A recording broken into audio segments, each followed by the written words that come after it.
Shalom, shalom tout le monde. Bonjour à tous et bonjour à vous. Je vous souhaite une nouvelle fois une bonne année à tous. Alors que nous avons suivi les 7 premiers jours de janvier, les 7 premiers jours de l'année. Et c'est en ce dimanche, en ce jour, que je veux vous transmettre ce message d'Ésaïe en chapitre 43, versets 8 à 13.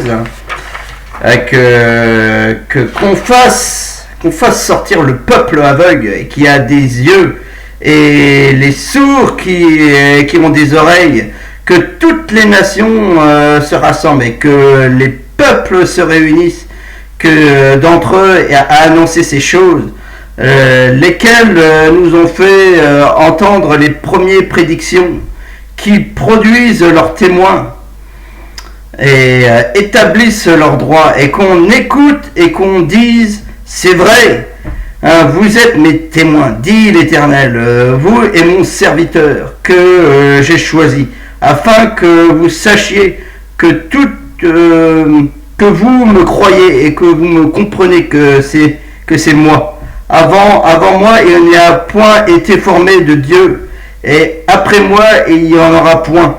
C'est moi qui suis l'Éternel. Et hors moi, il n'y en a point de sauveur. C'est moi qui ai annoncé, sauvé, prédit. Ce n'est point parmi vous un Dieu étranger. Vous êtes mes témoins, dit l'Éternel. C'est moi qui suis Dieu. Je suis dès le commencement, et nul ne délivre de ma main. J'agis qui s'y opposera. Amen. Et donc c'est par ce message que le Saint-Esprit m'a mis à cœur, que il y en a point d'autre Dieu comme celui, comme il y en a point eu d'autre comme Jésus, qui nous aime tant, qui nous a amené dès le commencement, car nous sommes pas une erreur en lui, nous sommes nous sommes ses enfants, à qui reçoit ce message, à qui que tu connais Jésus dans ton cœur par l'intimité de la croix qu'il a fait à Golgotha, sur la montagne du Calvaire, où il s'est livré en spectacle devant une foule qui lui disait crucifiez-le, parce que à côté il a été jugé comme blasphème, alors qu'il disait la vérité. Et moi, dans cette vérité, je veux t'annoncer, mon frère, ma soeur, que en lui, et même si tu veux connaître Jésus aujourd'hui et dès maintenant, sache que Jésus est dans la vérité. Il est le chemin, la vérité et la vie, que nul passe par un autre Dieu que par lui. Qu'il est celui que tu connaîtras la vérité t'affranchira, et que dans certaines traductions, il te rendra libre de tous tes péchés, de toutes tes erreurs, de toute ta souffrance que tu connais, de ce vide qui t'entraîne, dans cette douleur intérieure, que même, par l'aspect aussi de la peur, que tu sois aussi dans la crainte de l'avenir, par différents malheureusement de nouvelles qui nous apportent aussi les médias, que par des guerres et même des bruits de guerre, comme on a vu au cours de ces quelques années, et que même ça s'intensifie, même à l'heure même, tel comme on le connaît tous, par comme on a connu des différentes pandémies, ou même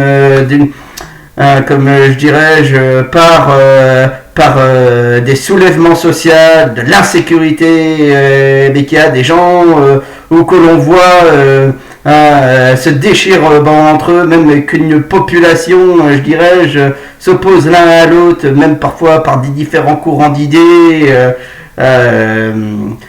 que l'on voit au quotidien.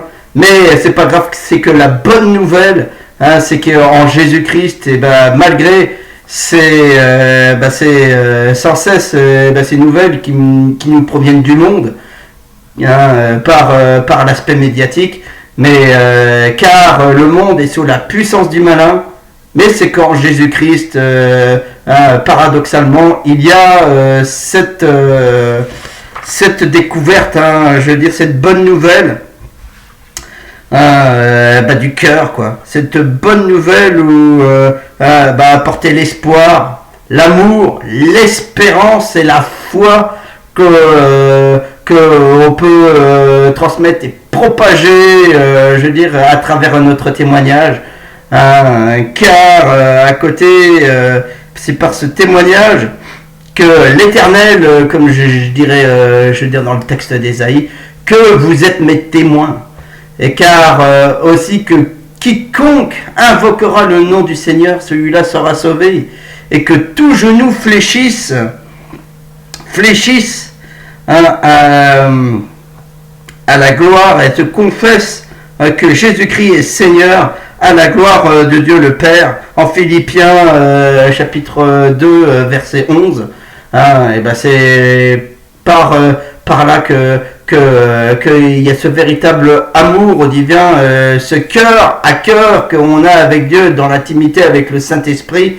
C'est là qu'il y a le feu du Saint-Esprit qui nous vient sur nous, comme Jésus à la Pentecôte qui a envoyé son esprit sur toute chair. C'est là que nous sommes remplis d'une seule personne, de cœur à corps et d'amour en lui, que nous confessons que Jésus est Sauveur, il est Seigneur, et qu'il est celui du feu d'amour qu'on a à travers le Saint-Esprit, qui vient en passant du temps dans sa présence, du temps dans la louange et dans le temps dans l'adoration. C'est par là que nous sommes édifiés et transformés dans sa présence et dans son merveilleux nom. C'est là que, mon frère, ma soeur, je souhaite qu'en 2024, tu fasses cette expérience avec Dieu. Amen, dans le merveilleux nom de Jésus.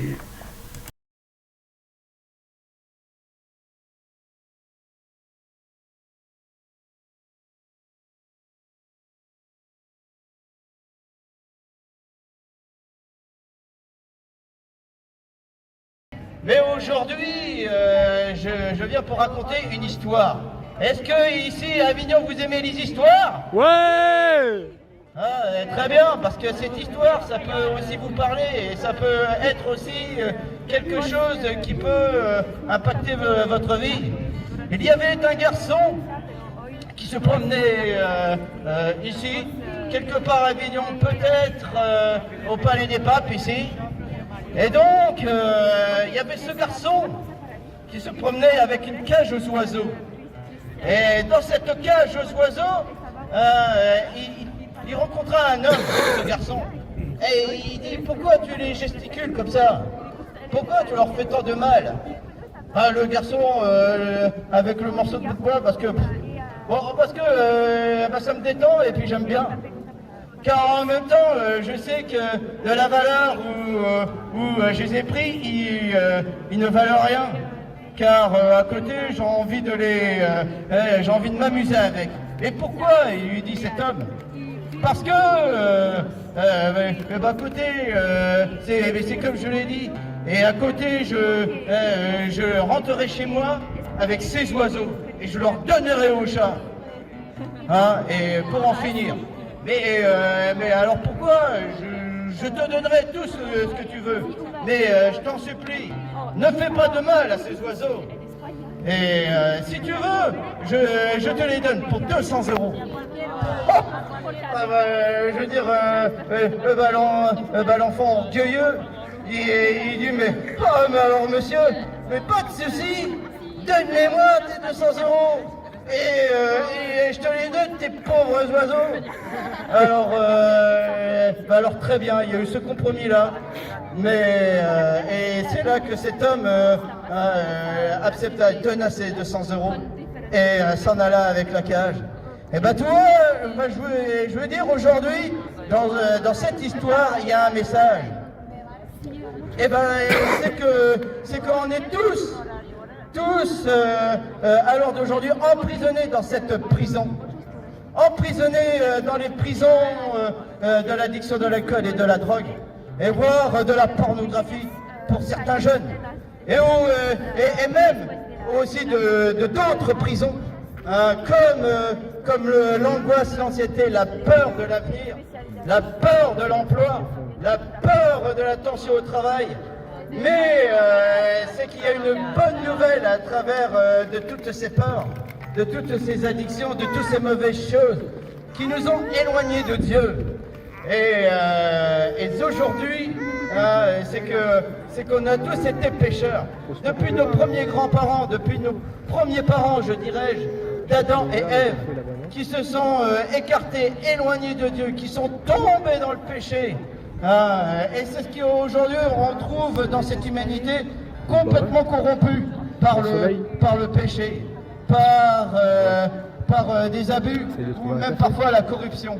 Et c'est dans le message aujourd'hui que je souhaite apporter la bonne nouvelle, c'est que Jésus-Christ a racheté tous ces péchés à la croix. Tout a été accompli.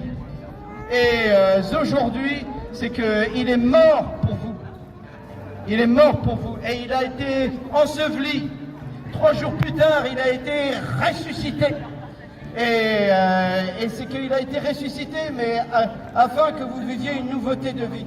Une nouveauté de vie sans douleur, sans souffrance, sans péché, sans ni quoi que ce soit dans votre vie. Une vie pure, une vie de sainteté, une vie pleine d'amour, d'espoir et d'espérance. Et c'est toutes ces choses dans la foi où vous pouvez réaliser. Car il n'y a rien de plus beau, de plus précieux que d'aimer Dieu. J'ai vu ma vie transformée par lui. Quelque chose qui m'a restauré pendant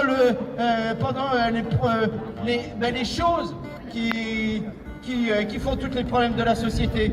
Le terrorisme, les soulèvements des problèmes sociaux, le confinement, le Covid, tout ça. C'est par là que j'ai rencontré Dieu, par rapport au confinement, où Dieu m'a parlé dans les rêves, où Dieu m'a révélé à moi. Et c'est là qu'il m'a dit, mon fils, bien-aimé, suis-moi, suis dans cette direction, qu'il m'a parlé. Je me suis réveillé un matin, et j'ai vu cette splendeur de Dieu, cette splendeur qui m'a révélé à mon cœur. Car c'est une histoire de cœur avec une relation d'amour et non de religion. La religion, elle te dit de suivre les bonnes... Elle te dit... Dieu est capable de faire tout ce qui